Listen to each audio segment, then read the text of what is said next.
A minha experiência é muito positiva até os últimos anos, no sentido que quando eu cheguei a Brasil, no 2007, foi a primeira vez. Bom, eu gostaria de dizer primeiro que eu vou falar o meu português, que não é o melhor português do mundo, mas a verdade eu acho que é melhor para vocês compreender as coisas. Não, eu gosto de falar português, mas peço perdão porque pode ser que algumas palavras são mais do espanhol, mesmo do italiano, temos aqui colegas italianos, então às vezes pode ser que eu vou incorporar também palavras do espanhol, mas eu prefiro falar português, não? Muito positiva no sentido que a Constituição do Brasil é uma Constituição muito desenvolvida, não só do ponto de vista do texto da Constituição, mas também da doutrina, das decisões dos juízes do Supremo Tribunal Federal. Eu tive, já da primeira vez que eu vim ao Brasil, a sensação de que o Brasil tinha uma doutrina constitucional do primeiro nível, por assim dizer, com que eu podia falar nos mesmos termos em que eu falo com qualquer colega de alemão, ou português, espanhol, italiano, com a doutrina europeia ou norte-americana, não? Então eu fiquei muito feliz de conhecer os colegas do Brasil nesse momento. Do ponto de vista da doutrina, eu fico muito contente porque eles não perderam nada, não? Só que a realidade social e política do Brasil, nos últimos anos, é mais complicada, mais problemática, e isso também é uma parte da realidade constitucional. Nós não podemos estabelecer uma fronteira do texto constitucional e a realidade social e política. Se a realidade social e política não é boa, isso quer dizer que a Constituição não funciona como deveria funcionar, não? Eu acho que a Constituição seguiu muito o modelo da Constituição portuguesa, que eu gosto muito, porque foi, para a minha geração, a Revolução dos Cravos foi uma revolução muito importante, porque você tem que compreender, nós ficávamos embora na ditadura do Franco. E tivemos também, nessa altura, uma situação muito difícil do ponto de vista democrático, que foi o push de Pinochet em Chile. Então, depois das coisas que nós vimos no Chile, tão terríveis, vino a esperança da Revolução dos Cravos, não? E nós vimos que também a Espanha podia se incorporar aos sistemas democráticos e constitucionais mais modernos, e também depois a Europa. Então, para nós, a Revolução dos Cravos foi muito importante. E eu vi depois que a Constituição do Brasil inspirou-se muito na Constituição portuguesa, do ponto de vista dos direitos sociais, não do ponto de vista da organização do poder ou outras coisas, mas do ponto de vista dos direitos sociais, da concessão dos princípios gerais da Constituição, da ideia de Gomes Canutillo, da Constituição dirigente, tudo isso que para nós tinha muita importância do ponto de vista da construção de uma sociedade mais livre, mais igualitária. Isso foi muito importante, é por isso que eu diria, não só eu, mas na Espanha nós temos uma imagem muito boa da Constituição do Brasil, não? Eu, naturalmente, eu não estou contra os direitos sociais, então eu sei que muitos criticam a Constituição do Brasil, mesmo a Constituição de Portugal, porque a sua opção foi estabelecer muitos direitos sociais, e mais, no caso da Constituição do Brasil, estabelecer também provisões de retrocesso dos direitos sociais. Isso para mim não é nada negativo, é muito positivo. Se nós pensamos na visão mais e mais econômica da Constituição que temos nos últimos tempos, para alguns essa é uma particularidade negativa, porque, afinal, os direitos sociais são um modo de carregar, como dizer, carregar o Estado do ponto de vista econômico. Mas eu acho que, sem direitos sociais, nós não temos a possibilidade de garantir a dignidade da pessoa. E a dignidade da pessoa é o centro do direito constitucional hoje. Então, eu considero que os direitos sociais, na Constituição do Brasil, como mesmo na Constituição de Portugal, são uma grande contribuição ao constitucionalismo. Não são nada negativo, mas é uma grande contribuição ao constitucionalismo. Eu sei que não todos os direitos sociais podem ser efetivos na prática, mas eu diria, eu gostaria de dizer que quanto mais direitos sociais, mais avançada, mais progressiva é uma Constituição. Nós temos tido na Europa uma grande crise econômica. Essa grande crise econômica não deveria ter sido também uma crise constitucional. Mas, afinal, nós tivemos, infelizmente, com a crise econômica, a primeira grande crise do direito constitucional no século XXI. Nessa crise, vai-se impor uma narrativa das instituições financeiras, também das instituições europeias, que vai estabelecer uma interpretação econômica da Constituição. Eu gosto mais de uma interpretação constitucional da economia. O meu maestro, o professor Peter Heberle, que é muito conhecido no Brasil, ele fala sempre da necessidade de fazer o controle do mercado. O mercado tem que ser instrumental aos direitos, não os direitos instrumentais ao mercado. Então, a função que nós temos como constitucionalistas é a função de garantir que os direitos sociais são possíveis e estabelecer os critérios econômicos que podem garantizar os direitos sociais.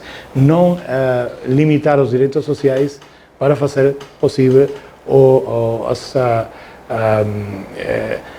as políticas econômicas de austeridade que são regressivas do ponto de vista social e constitucional. Considero que o federalismo brasiliense não é muito forte, no sentido de com muita descentralização política. Às vezes, nós consideramos mais os termos que o conteúdo dos termos, não? Quando nós falamos de federalismo, nós entendemos que o federalismo é uma grande descentralização política, e eu acho que para o Brasil não tem tanta descentralização, mesmo pelos motivos financeiros, porque pode ser que não achou a capacidade de estruturar as receitas dos estados no modo de poder desenvolver as políticas públicas mais efetivas, não? Então, eu acho que é muito importante fortalecer o federalismo. O federalismo é um dos princípios estruturais do constitucionalismo moderno, porque o federalismo é um modo de divisão do poder, de divisão territorial do poder. E se nós consideramos as relações entre o pluralismo político e a divisão territorial do poder, nós temos que procurar um equilíbrio entre as necessidades de divisão do poder do ponto de vista territorial e também do ponto de vista político. Eu acho que a divisão territorial de poder pode completar as possibilidades de incrementar o controle das políticas estatais e federais, podem se controlar reciprocamente, e isso é uma coisa muito positiva para o desenvolvimento dialético do direito constitucional. O processo foi um processo muito similar nos três casos, só que no caso de Portugal foi um processo mais revolucionário. Isso quer dizer que tiveram mais liberdade para estabelecer as regras fundamentais na Constituição. Mas eu acho que no caso da Espanha, mesmo no caso do Brasil, nós tivemos a possibilidade de fazer também consensos, grandes consensos, que foram consensos de todos, mesmo aqueles que não gostavam uma parte da Constituição, aceitaram a Constituição para estabelecer as regras comuns que, afinal, é o espírito do constitucionalismo. Então, eu acho que a transição com diferenças nos três países foi muito positiva, não? Eu acho que foi muito positiva, que o processo constituinte foi também muito positivo.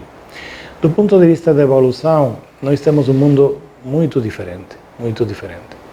O mundo do século XX foi um mundo muito mais,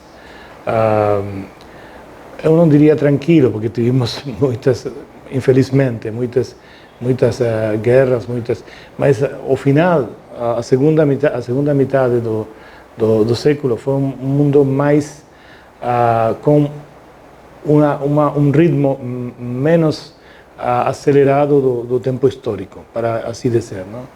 Então, foi também um mundo onde nós, do ponto de vista constitucional, estabelecimos regras para a construção das sociedades com grandes consensos sociais. Consensos territoriais para o federalismo, consensos sociais para os direitos trabalhistas, consensos democráticos para o Estado Democrático de Direito. Todos esses consensos, afinal, convergem na Constituição normativa. As constituições normativas são o grande processo de civilização na segunda parte do século XX. Agora temos um mundo muito diferente, um mundo mais acelerado, mais rápido, com mais problemas do ponto de vista do controle do poder. Uma grande parte do poder que no mundo da Constituição, do processo constituinte, ficava nas mãos do Estado, agora não é nas mãos do Estado, é um poder que fica nas mãos dos grandes agentes globais. Então, mudou muito o mundo e a Constituição não mudou na mesma medida. E não pode mudar, não é um problema das reformas constitucionais, porque o Brasil fez muitas reformas constitucionais. É um problema de achar um modo de controlar os grandes poderes que agora contam, os poderes que agora podem condicionar as políticas estatais e os direitos da cidadania. E isso é o grande desafio que nós temos no direito constitucional hoje. O grande problema que nós temos no direito constitucional é que nós estabelecemos, através das constituições normativas, como a Constituição do Brasil, as regras para fazer o controle do poder do Estado. E quando nós vamos a conseguir controlar de modo mais eficaz o poder do Estado, o poder deixa de ser poder estatal e passa a se deslocar e a ficar nas grandes corporações, seja do ponto de vista econômico ou corporações comunicativas, como as corporações, as plataformas das redes sociais, as plataformas de internet. Então, o grande problema agora é que nós temos na globalização mudanças muito importantes do ponto de vista econômico, mas também do ponto de vista dos processos políticos, da construção da vontade popular, da construção da democracia. E esses processos são processos que atingem também ao Brasil. O Brasil teve um grande desenvolvimento econômico depois da crise, mas mesmo com a crise, o Brasil vai ser, no tempo, dos uns anos, a quarta potência mundial. Mas mesmo sendo a quarta potência mundial, o Brasil vai ter só 25% do produto interior bruto dos Estados Unidos e menos de 10% da primeira potência mundial, que será a China. Então, eu acho que o que o Brasil tem que fazer, que fica mesmo na Constituição do Brasil, não é uma coisa fora da Constituição, é fazer a liderança da integração supranacional na América do Sul. Porque o Brasil tem o 50% do produto interior, da produção econômica dos países da região, dos países da América do Sul. Então, tem as condições para fazer a liderança de uma integração supranacional mais forte. Porque mesmo o Brasil não tem a magnitude que é necessária para poder fazer o controle dos grandes poderes na globalização e para conseguir também uma posição como agente global. Então, eu considero que o futuro é mais um futuro de integração supranacional, com a liderança do Brasil, e que a Constituição tem que se compreender no futuro nos termos que o professor Peter Heberle falou do direito constitucional europeu. Uma realidade constitucional nacional, mas ao mesmo tempo uma realidade constitucional supranacional. É uma interação dialética das duas realidades que pode favorecer os direitos fundamentais, os direitos sociais, sobretudo. A situação na Europa, infelizmente, não é boa. É uma situação muito problemática, porque nós tivemos a crise econômica. A crise econômica vai ser também uma grande crise constitucional, uma grande crise política.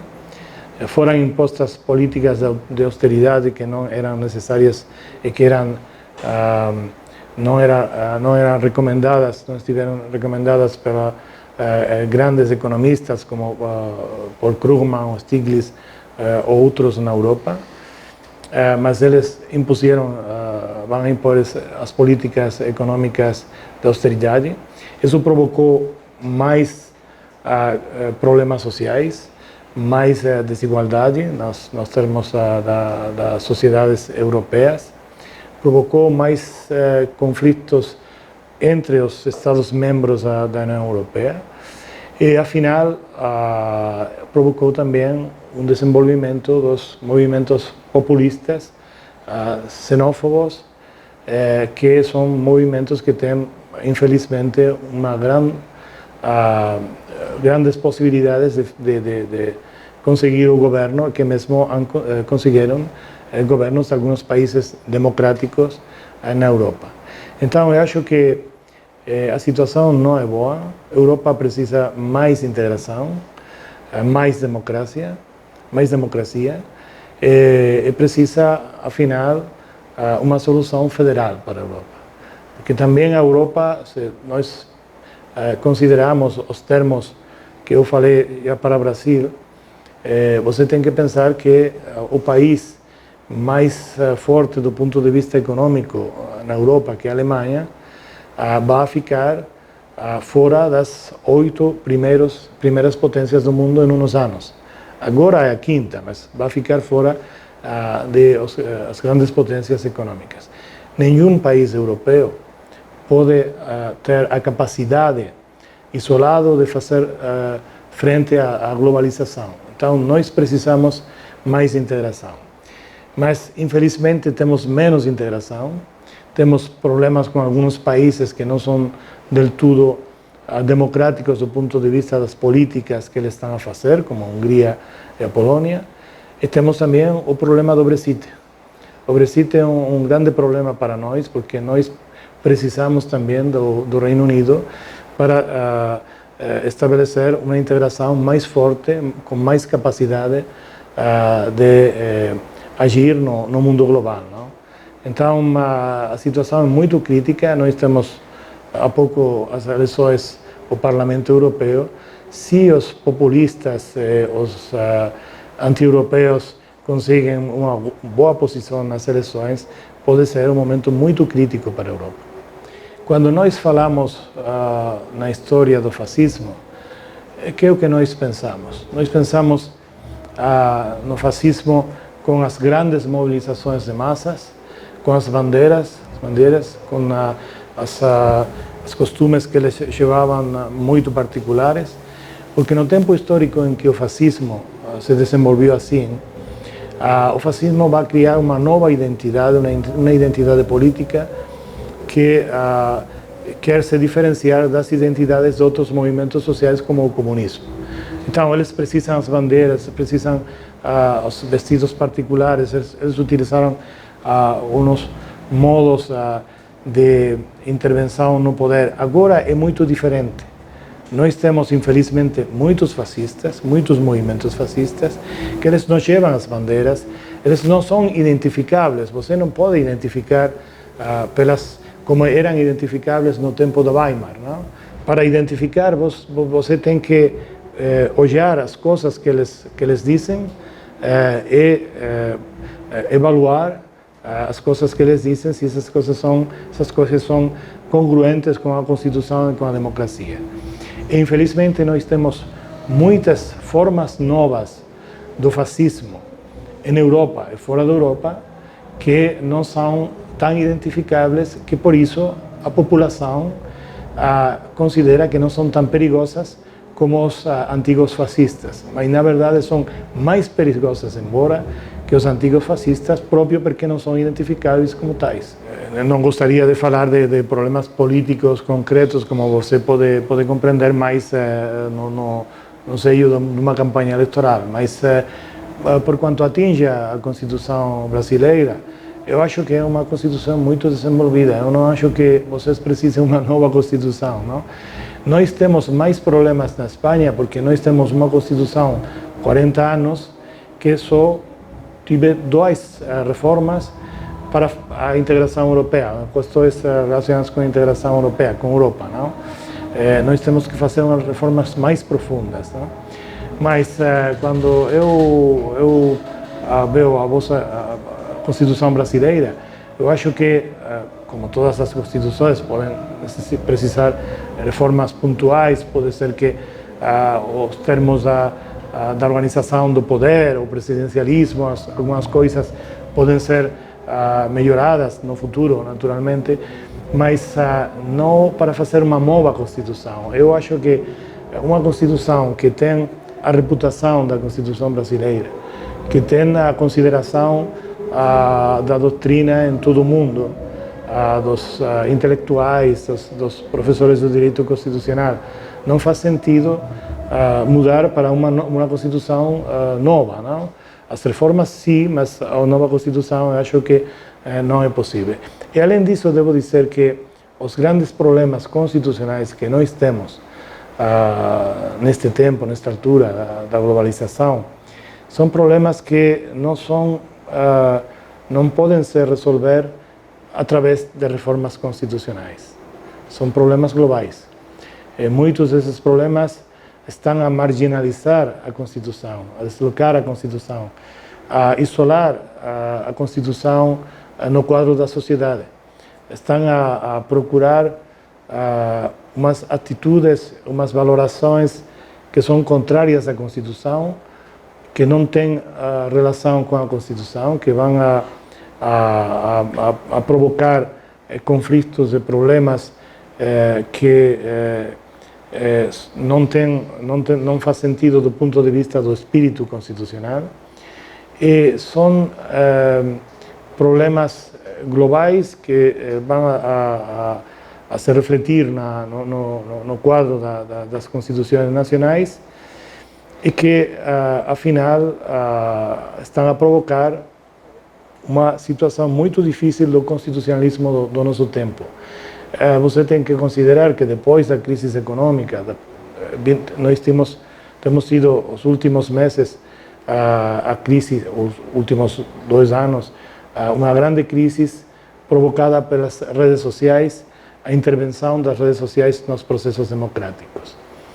E tudo isso, afinal, é mais um cambio de paradigma constitucional, um cambio das pautas culturais do constitucionalismo, e não pode se resolver através de reformas concretas da Constituição. Nós temos que achar o modo de controlar o poder, onde o poder fica embora. E o poder não fica no Estado, o Estado tem naturalmente o seu poder, tem capacidade de mediação, mas não tem o mesmo poder que tinha no 1988. Então, nós temos que procurar fazer retornar a Constituição ao centro da vida política, retornar a Constituição nos sentimentos, no sentido da identidade cultural da sociedade. Eu acho que o Brasil, mesmo se os últimos tempos não foram muito bons, tem todas as possibilidades para recuperar o sentido constitucional da vida política, porque afinal, quando eu conheci o Brasil, eu conheci também o constitucionalismo do Brasil, eu pude perceber que o Brasil é dos países do mundo que tem mais sentido constitucional, mais cultura constitucional, mais, como dizer, tem o sentido de que a Constituição é uma parte da civilização, uma parte dos direitos da pessoa. Então, eu acho que o Brasil tem possibilidades, se as políticas finalmente vão permitir, de recuperar a Constituição, de procurar que a Constituição fique ao centro da vida política e social. Eu só agradecer pela oportunidade, para mim é uma honra de poder falar nos 30 anos da Constituição do Brasil. Como dizia, eu desejo que nos próximos anos a Constituição do Brasil possa ser isso que ela foi, recuperar mais e mais a posição da Constituição como centro da vida política.